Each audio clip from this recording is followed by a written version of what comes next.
शिव महापुराण की कथा कहती है, हरतालिका व्रत के अंतर्गत जब आप सुबह ब्रह्म मुहूर्त तक पूजन कर लें, पूजन करने के बाद में भगवान का विसर्जन करने के लिए जब नदी पर, तालाब पर, जहां बहता पानी हो, जहां सुंदर जल हो, बावड़ी, तालाब, नदी, जहां विसर्जन करने के लिए भगवान शंकर का जाए, तो जिसने व्रत करा होता है, जिसने उपवास करा होता है, उसको विसर्जन तक जरूर जाना चाहिए।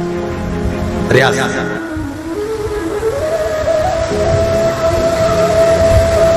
कई लोगों की आदत रहती है, केवल पूजन करने के टाइम पर आती हैं, पूजन करिए, अपने घर जाके बैठ जाते हैं। जहां फुलेरा बन रहा है, जहां भगवान शंकर की आराधना हो रही है, जहां हरतालिका व्रत हो रहा है, वहां पर आप घर पर पहली पूजन करने के बाद घर जाकर अपने परिवार को बता देना कि अब मैं रात को बार बार नहीं आ सकूंगी, अब मैं भगवान की आराधना करूंगी, पूजन करूंगी। हाँ, स्नान करने के लिए आई, तैयार होकर तुम मुझे छोड़ आना, फिर मैं पूजन करूंगी वहां। वो हो सकता है आना जाना, पर थोड़ा बैठ कर सत्संग, भजन, कीर्तन, श्री शिवाय नमस्तुभ्यम या पंचाक्षर मंत्र नमः शिवाय, षडाक्षर मंत्र ओम नमः शिवाय, या भगवान का भजन वहां बैठकर करते हैं।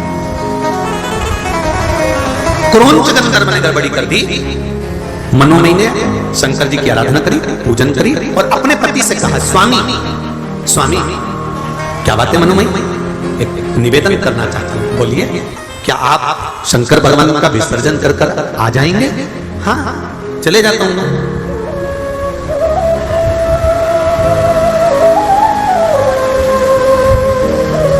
क्या आप शिव जी का विसर्जन कर कर आ जाओगे? हाँ, चले जाता हूँ। पूजन आपने करी है, अर्चना आपने करी है, आराधना आपने करी है, शिव को निमंत्रण देकर आपने बुलाया, तो छोड़कर भी कौन आएगा?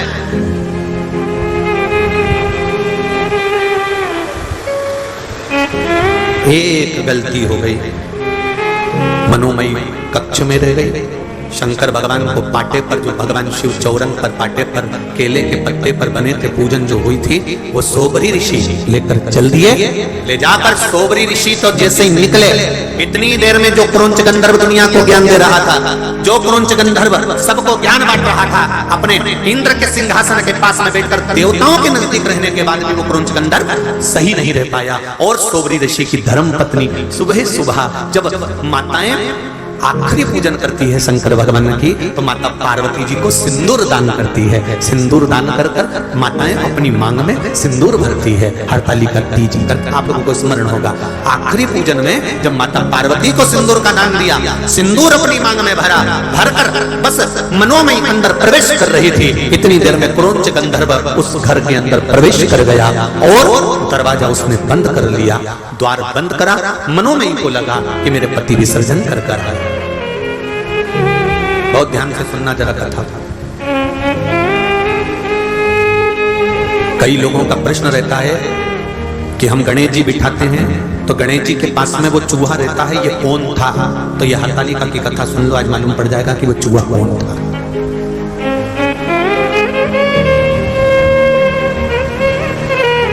कई लोगों का प्रश्न है कि गणेश जी के साथ जो चूहा रहता है, हम गणेश जी बिठाते हैं तो चूहा साथ में रहता है, तो वो चूहा कौन था? तो उनको मालूम होना चाहिए कि चूहा कौन था, क्या गड़बड़ी कर गया था कि चूहा बन गया था, स्मरण होना चाहिए आपको।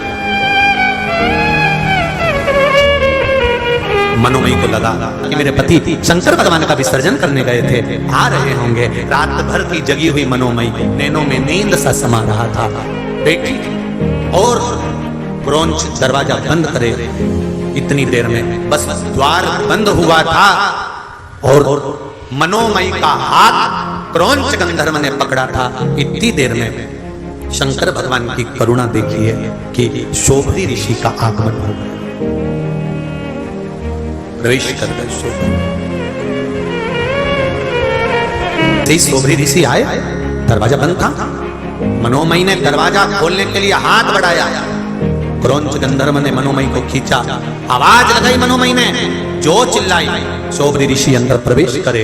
सोबरी ऋषि ने क्रोंच गंधर्व को देखा और देखते से पहचान गए, तू तो गंधर्व है, तू तो ऋषि, मैं इंद्र के पास में रहता है, तू तो गंधर्व है।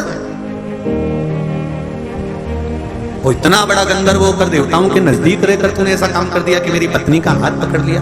और तुझे अंदाजा नहीं लगा कि मेरी पत्नी ने शंकर भगवान की पूजन करी है, आराधना करी है, और अभी पूजन कर कर मैं तो देवता का विसर्जन करने गया था। तूने गजब करा, गजब।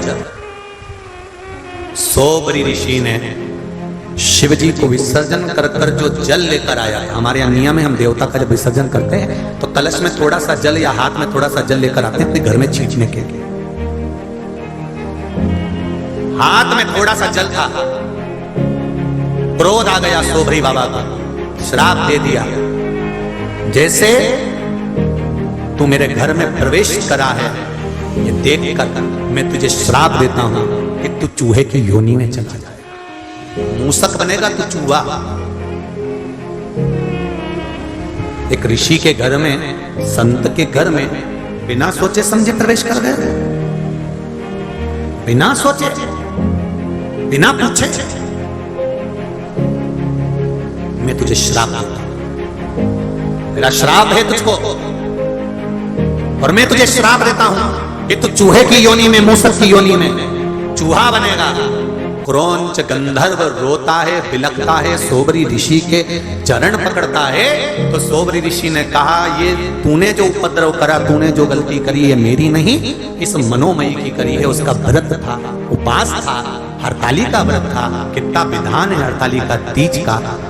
नारी सुबह से लेकर पूजन तक रात्रि भर कुछ नहीं पाती है, ना पानी पीती है, ना चाय, न दूध, न भोजन, यहाँ तक मुख में थूक राल भी आती है तो नहीं निकलती है। इतना उस व्रत का विधान। पाटे पर केले का पत्ता रखकर शिवलिंग का निर्माण करती, पार्वती जी का निर्माण करती, गणेश जी का निर्माण करती, विद्वान ब्राह्मण को बुलाकर पूजन करवाती।